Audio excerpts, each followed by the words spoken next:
Sumqayıt şəhərində 2026-2027-ci tədris ili üçün uşaqların 1-ci sinif elektron qeydiyyatı zamanı ərazi prinsipi tətbiq olunacaq. Sumqayıt TV xəbər verir ki, bu barədə Məktəbə Qədər və Ümumi Təhsil üzrə Dövlət Agentliyi məlumat yayıb.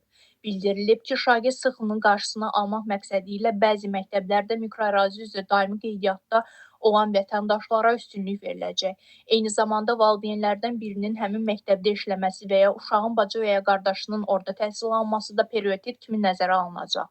Məlumata əsasən Sumqayıt şəhərində ərazi prinsipi aşağıdakı məktəblərdə tətbiq olunacaq. İsmət Qayıbov adına 1 nömrəli tam orta məktəb, 11 nömrəli tam orta məktəb, Polad Həşimov adına 28 nömrəli tam orta məktəb.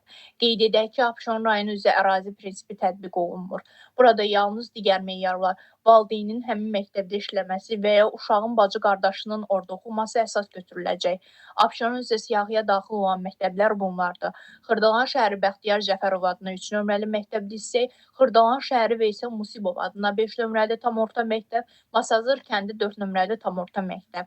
Mikroərazidə qeydiyyatda olmayan valideynlər isə şagird sıxlığı olmayan məktəblərə və ya sonradan boş qalan yerlərə müraciət edə biləcəklər.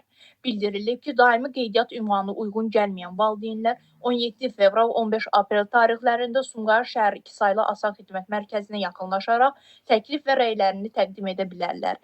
Qeyd edək ki, 1-ci sinifə qəbul prosesi məktəbə qəbul.edu.az portalı üzərindən həyata keçirilir. Gülnar Kərimova, Sumqayıt TV.